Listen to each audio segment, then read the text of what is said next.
hampir dipastikan semua orang itu pernah marah. Nah, karena marah itu memang manusiawi, tapi apa yang kita lakukan setelahnya, nah itulah yang menentukan nanti. Nah, dan marah ini memang bukan kelemahan, tapi bagaimana nantinya kita meresponnya, nah itulah kekuatan yang sebenarnya. Bayangkan ini, misalnya ada satu orang, dia mengucapkan satu kalimat yang membuat badan kita panas, terus emosi kita terpancing. Sebelum berpikir, kita langsung ngeluarin kata-kata yang kasar, yang tajam, dengan nada tinggi dan wajah kita memerah. Dan setelah itu, teman-teman pasti merasa gak enakan, menyesal. Terus kadang-kadang berpikir, kok bisa saya secepat itu marah? Jadi teman-teman, hari ini kita coba bukan untuk menahan marah, tapi kita coba memahami kemarahan dan bagaimana polanya, dan kita menciptakan nanti sistem kecil supaya kita menjadi tuan bagi emosi kita, bukan jadi budak. Jadi pada dasarnya teman-teman, marah itu adalah emosi yang kuat. Ia muncul cepat, meledak, tapi dampaknya sangat lama. Masalahnya bukan marah itu sendiri, tapi kita nggak sadar kapan marah itu tumbuh. Kita nggak punya sistem untuk merespon marah. Kita membiarkan marah itu jadi kebiasaan kita yang reaktif, bukan tanggapan sadar. Dan yang lebih buruk, marah itu disimpan dan tidak diselesaikan. Lama-kelamaan, ini nantinya bakal menjadi emosi yang kronis, sehingga menjadikan kita itu sinis, sarkastik, dan apatis. Karena pada dasarnya, orang itu tidak tumbuh jadi pemarah hanya dalam waktu semalam, tapi ia tumbuh menjadi kebiasaan yang diulang-ulang tanpa sadar. Kalau dirunut teman-teman, marah ini adalah reaksi stres ketika dia terasa terancam, baik secara fisik atau emosionalnya. Maka bagian otak kita yang mengatur emosional atau disebut dengan amigdala aktif, dia memberi sinyal supaya kita cepat-cepat merespon, dan hormon adrenalin pun mulai melonjak. Nah, di situ nanti jantung berdetak kencang, otot menegang, nafas kita terasa agak lebih pendek kalau kita lagi marah. Jadi masalahnya teman-teman, ini semacam kita diberi sinyal ada binatang buas yang ingin menerkam. Itu pada zaman dulu, tapi kalau sekarang misalnya kita buka HP, ada website menyebalkan, atau komentar yang menyebalkan, atau pasangan kita yang kurang peka, dan masalah di kantor. Jadi sinyal yang diberi itu sama seperti zaman purba dulu, terasa terancam. Kalau dulu terancamnya karena binatang buas, tapi sekarang itu karena media sosial. Nah teman-teman, ada beberapa penelitian. Yang pertama dari Harvard Medical School.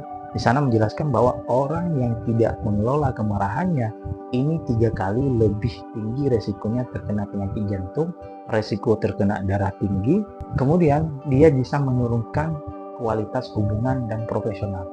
Kemudian ada juga penelitian dari Journal of Applied Psychology, ketika seorang karyawan itu memendam perasaan kemarahannya, maka ini akan mengakibatkan penurunan produktivitas.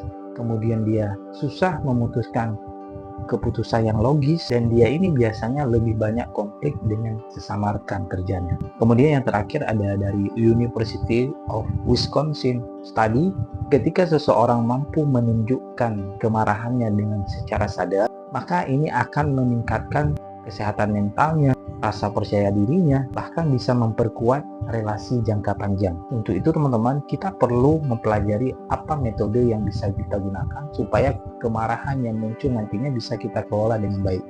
Yang pertama yang mesti kita lakukan adalah kita harus kenali dulu nih, apa pemicu kita marah. Kita tidak bisa mengontrol sesuatu yang di luar kesadaran kita. Yang bisa kita kontrol adalah dalam keadaan sadar. Misalnya kita lihat apa kebiasaan yang bisa menyebabkan kita marah. Apakah karena sering diabaikan, tidak dihargai, atau saat dipermalukan?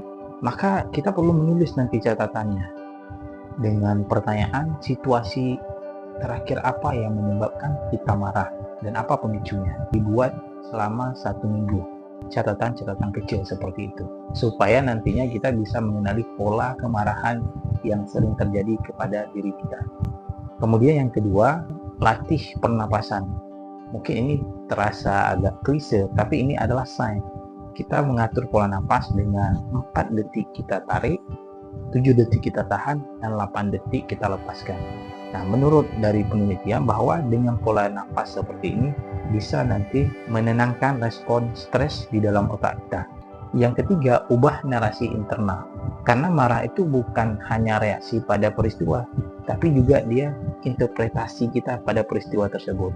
Misalnya kita chat, tidak dibalas, berarti kita berkesimpulan bahwa dia tidak peduli.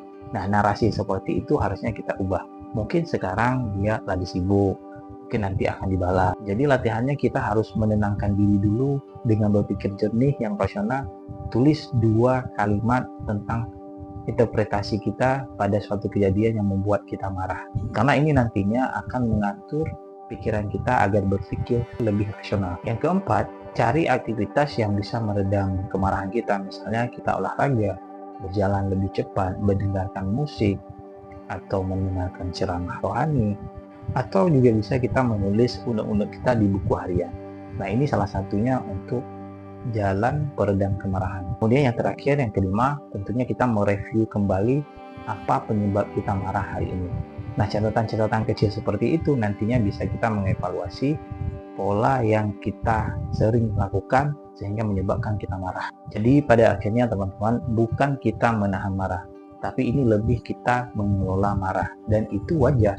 Tetapi ketika kita tidak mengelolanya atau membiarkannya tanpa arah, maka kemarahan ini akan membentuk kebiasaan reaktif, dan akibatnya hubungan kita akan rusak, dan kesehatan kita juga akan terganggu nantinya, dan diri kita pun kehilangan kendali. Jadi solusinya bukan kita mengendalikan marah secara ekstrim, tapi kita memunculkan sistem sadar yang membantu kita merespon, bukan reaksi. Nah, kebiasaan ini dia dilakukan harus diulang-ulang dari hal yang terkecil lebih dahulu. Dan seperti ini memang berlaku dalam semua kejadian dalam hidup, sehingga kebiasaan marah itu tidak lagi melekat pada diri kita.